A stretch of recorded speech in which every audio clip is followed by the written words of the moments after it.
আলাইকুম সুপ্রিয় শিক্ষার্থী, আজকে অনলাইন ক্লাসে তোমাদেরকে স্বাগতম জানাচ্ছি।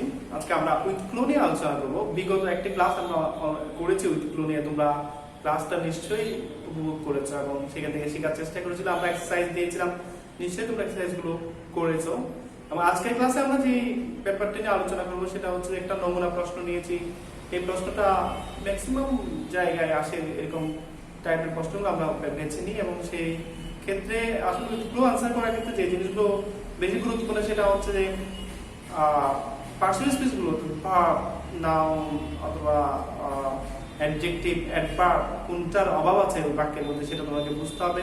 সেটা অনুযায়ী তোমাদেরকে বসাতে হবে, বাক্যের অর্থ বুঝতে হবে, সারফেস রিডিং করতে হবে এবং বুঝে বুঝে পড়াতে হবে। তাহলে আমরা বোর্ডে চলে যাচ্ছি, তোমরা আমাদের ক্লাস দেখো, বোর্ড থেকে শেখার চেষ্টা করো।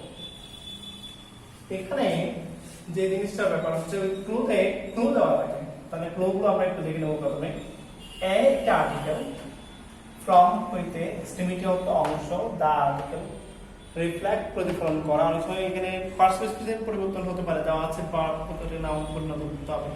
অ্যাড প্রিপজিশন, ক্যাপটিভেট মুগ্ধ হওয়া, সেঞ্চুরি শব্দটির অর্থ হচ্ছে আশ্রয়স্থল, রিয়ার মানে বিরল, লাই এখানে অবস্থান করা, অবস্থায় বোঝাচ্ছে কোনো জায়গায় কোনো কিছু অবস্থান রাখা আমরা বোঝাই।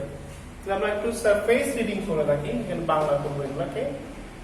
দা কুয়াকাটা বিচ তোমরা সকলেই জানো, এটা একটা খুব বিরল প্রজাতির একটা beach in the southern dash of Bangladesh. তাহলে এটা আমরা এটাই পাচ্ছি, কুয়াকাটা বিচটা কোথায় অবস্থিত সেটা বলতে আছে, বাংলাদেশের দক্ষিণ দিকে অবস্থিত বলতে যাচ্ছে। ইট ইজ ওয়ান অফ দ্য, তাহলে ওয়ান অফ দ্য মানে হচ্ছে অনেকগুলোর মধ্যে একটি, এর আগে সিঙ্গুলার ভার্ব বসে নাউন আসলে এটা প্লুরাল নাউন হয়, এর আগে অ্যাডজেক্টিভ বসবে এখানে। One of the bitches of the world, অনেকগুলো বিচের মধ্যে একটা অন্যতম বিচ বলা হচ্ছে এখানে। দ্যাট অ্যালাউস আস, যেটা আমাদেরকে প্রদান করে, যেটাতে আমরা পাই, টু হ্যাভ, যেটা আছে, ফুল ভিউ, পূর্ণাঙ্গ দৃশ্যাবলী of the sunrise and sunset, সূর্য ওঠা এবং সূর্য ডোবার একটা বিরল দৃশ্য এই বিচে আমরা দেখতে পাই। পৃথিবীর সবচেয়ে বিরল বিচ, যেখানে দুইটা জিনিস খুব ভালোভাবে দেখা যায়। এখানে দা আছে, দা আর্টিকেলের পর হচ্ছে অফ দ্য সানরাইজ, তাহলে সানরাইজটা বলা হচ্ছে এখানে, এবং সানসেট অর্থাৎ সূর্য ওঠা এবং সূর্য ডোবা in the water of dash বে অফ বেঙ্গল। তাহলে বঙ্গোপসাগরে যে সূর্য ওঠা এবং সূর্য ডুবার এই দৃশ্যটা আছে, সেটা ইজ রিয়েলি প্রকৃতপক্ষে ড্যাশ মুগ্ধকর বা কোনো একটা কিছু এখানে বলবে। এরপরে দেখা যাচ্ছে দা সিন, এই দৃশ্যটি, এনচ্যান্টস মুগ্ধ করে, এখানে এনচ্যান্ট শব্দটি ব্যবহার করা হয়েছে মুগ্ধ করা, হিউম্যান মাইন্ড মানব হৃদয়কে।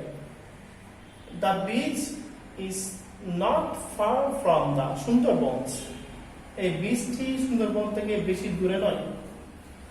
ইট হ্যাজ এ চার্মিং, ইহার মুগ্ধকর কোকোনাট, নারিকেল গ্রুপস, উপবন বোঝায় এখানে, নারিকেলের একটা উপবন আছে। দ্য ব্যাকগ্রাউন্ড, পটভূমির মধ্যে এটার একটা উপবন আছে, এরকম একটা জিনিস বোঝাচ্ছে এখানে। It is also a dash of migratory birds, এই যে বীজটা হচ্ছে অতিথি পাখিদের মধ্যে একটা আশ্রয়স্থলের টাইপের কিছু একটা বোঝাচ্ছে এখানে। মেনি বার্ডস, অনেকগুলো পাখি, ড্যাশ নর্থ, উত্তর দিক থেকে আসে, কামটার ইন দ্য উইন্টার, শীতকালে অতিথি পাখিরা বাংলাদেশে চলে আসে, সেটা কুয়াকাটা বিচের মধ্যে আসে, এটা বোঝাচ্ছে এখানে। তাহলে সেখানে তারা কি করে, অতিরিক্ত শীত থেকে বাঁচার জন্য, এবং এই পাখিগুলো খুব মুগ্ধকর এবং নয়ানবিরাম দৃশ্যের সৃষ্টি করে। সো ট্রাভেলার্স, ভ্রমণ পিপাসুরা, যারা আসলে ধরনের ভিউ দেখতে পছন্দ করে, can have an extra pleasure, তো অতিরিক্ত একটা আনন্দ পেয়ে থাকে। শিক্ষার্থীরা আমরা এখানে সারফেস রিডিং করে যেটা পেয়েছি সেটা হচ্ছে আমরা অনেকটা কাছাকাছি শব্দগুলো বুঝতে পেরেছি। এখন যে কাজটি করতে হবে, আমরা ওই গ্যাপ থেকে বাক্যগুলোকে বসাবো সম্পূর্ণ যেটার সাথে মিল হয়। মানে প্রথম যে বাক্যটা আমরা দেখতে পাচ্ছি, the Kuakata beach dash in the southern dash of Bangladesh, তাহলে এখানে ভার্বের অভাব আছে, তাহলে আমাদের একটা ভার্ব বসাতে হবে। দা কুয়াকাটা বিচ লাইস, এখানে হবে লাইস, তাহলে এখানে তার পারসন সিঙ্গুলার নাম্বার হবে, কারণ এখানে অবস্থিত অর্থে লাইস ব্যবহৃত হয়েছে।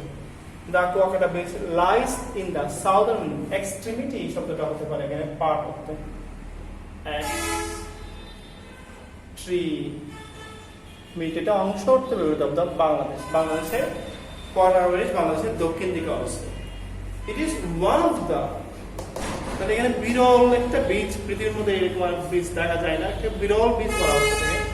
One of the rarest superlative degree এখানে বসবে, রিয়ারেস্ট সবচেয়ে বিরল beaches of the world that allows us to have a full view, পূর্ণাঙ্গ একটি পূর্ণাঙ্গ দৃশ্য আমাদের দেখা যায় sunrise and sunset. The dash adjective, এটা আপনার একটা নাউন বসবে, তাহলে রিফ্লেক্ট এটা ভার্ব, এটাকে নাউন বানিয়ে দিতে হবে। দা রিফ্লেকশন, তাহলে এটাকে নাউন তৈরি দিতে হবে। প্রতিফলন, রিফ্লেকশন শব্দটির অর্থ হচ্ছে প্রতিফলন। The reflection of the sunrise and sunset, অর্থাৎ সূর্য ওঠা সূর্য ডোবার প্রতিফলন ইন দ্য ওয়াটার অফ, তাহলে বঙ্গোপসাগরের আগে দা বসবে এখানে, অফ দ্য বে অফ বেঙ্গল ইজ রিয়েলি, প্রকৃতপক্ষে ক্যাপটিভেটিং, প্রকৃতপক্ষে হচ্ছে মুগ্ধকর। ক্যাপটিভেটিং শব্দটির অর্থ হচ্ছে মুগ্ধকর। দ্য সিন, দৃশ্যটা এনচ্যান্টস হিউম্যান মাইন্ড, মানব হৃদয়কে সেটা অনেক কি করে, মুগ্ধ করে। The beach is not far from the Sundarban, এটা সুন্দরবন থেকে বেশি দূরে নেই, তাহলে আমরা বিচে বেড়াতে গেলে সুন্দরবন সহ দেখতে পারবো। It is has a charming, ইহার মুগ্ধকর কোকোনাট নারিকেল গ্রোভস, তাহলে এখানে পটভূমিতে একটা ব্যাকগ্রাউন্ডে, এটা ওখানে গেলে পটভূমির মধ্যে গেলে, ওই যে ভূমির বিচে গেলে আমরা সুন্দর একটা নারিকেলের উপবন দেখতে পাওয়া যায়। It is also a century, নিরাপদ আশ্রয়স্থল, SANCTUARY, তাহলে শব্দগুলো এখানে আছে, আসলে আমাদের সেঞ্চুরি এখানে আছে, এক শব্দটাও এখানে আছে। রিফ্লেক্টকে আমরা চেঞ্জ করেছি, এখানে রিফ্লেকশন নিয়ে এসেছি। মাইগ্রেটরি বার্ডস, উদ্ভিদ পাখিদের একটা নিরাপদ আশ্রয়স্থল। মেনি বার্ডস, অনেকগুলো পাখি, ফ্রম দ্য নর্থ, এখানে ফ্রম বসবে। Many birds from the north come here in winter, শীতকালে আসে থাকে। So travellers can have an extra pleasure, তারা একটা অতিরিক্ত বিনোদন পেয়ে থাকে। শিক্ষার্থীরা তোমরা বোর্ডের দিকে দৃষ্টি দাও, আমরা যে আনসারগুলো করেছি একটু দেখো, 1 সেকেন্ড 2 সেকেন্ড, তারপরে বুঝতে পারবে। আমি একটু জাস্ট রিডিং করে যাচ্ছি, আবার শুদ্ধি পরীক্ষা করে যাচ্ছি। The Kuakata beach lies in the southern extremity of Bangladesh, অর্থাৎ কুয়াকাটা বিচটা বাংলাদেশের দক্ষিণ দিকে অবস্থিত। It is one of the rarest beaches of the world, এটা পৃথিবীর অনেকগুলো বিরল বিচের মধ্যে একটি। That allows us to have a full view of the sunrise and the sunset, এটা আমাদেরকে একটা পূর্ণাঙ্গ সূর্যোদয় এবং সূর্য ডোবা, সূর্য ডুবন্ত যে দৃশ্যটা প্রদান করে। The reflection of the sunrise and sunset, এটা যে প্রতিফলনটা সূর্য, the reflection of the sunrise and sunset, তাহলে এটা পুরোটা একটা কম্পাউন্ড সাবজেক্ট। সানরাইজ এবং সানসেটের সাথে অফ দিয়ে রিফ্লেকশনকে যুক্ত করা হয়েছে। সূর্যোদয় এবং সূর্যাস্তের প্রতিফলন পানির মধ্যে, দ্য ওয়াটার অফ দ্য বে অফ বেঙ্গল বা বঙ্গোপসাগরের মধ্যে পড়ছে, রিয়েলি প্রকৃতপক্ষে ক্যাপটিভেটিং, মানে মুগ্ধকর। দ্য সিন এনচ্যান্টস হিউম্যান মাইন্ড, এটা মানব হৃদয়কে খুব মুগ্ধ করে। The beach is not far from the Sundarban, সেটা সুন্দরবন থেকে বেশি দূরে নয়। It has a charming coconut groves at the background, এখানে একটা পটভূমিতে নারিকেলের বন আছে, উপবন আছে, নারিকেলের জিঞ্জিরা বলে আমরা এগুলোকে। It is also a century, নিরাপদ অফ মাইগ্রেটরি বার্ডস, উদ্ভিদ পাখিদের জন্য এটা একটা নিরাপদ আশ্রয়স্থল। Many birds from the north, উত্তর দিকে, কাম হিয়ার, এখানে আসে উইন্টার, শীতকালে। সো ট্রাভেলার্স, ভ্রমণকারী, এখানে হ্যাভ এ এক্সট্রা প্লেজার। শিক্ষার্থীরা এখানে অনেকগুলো পাখি, অতিথি পাখির কথা বলা হচ্ছে, যারা উত্তর দিক থেকে শীতকালে আসে, এবং ট্রাভেলার্স যারা আছে তারা এক্সট্রা বিনোদন পেতে পারে।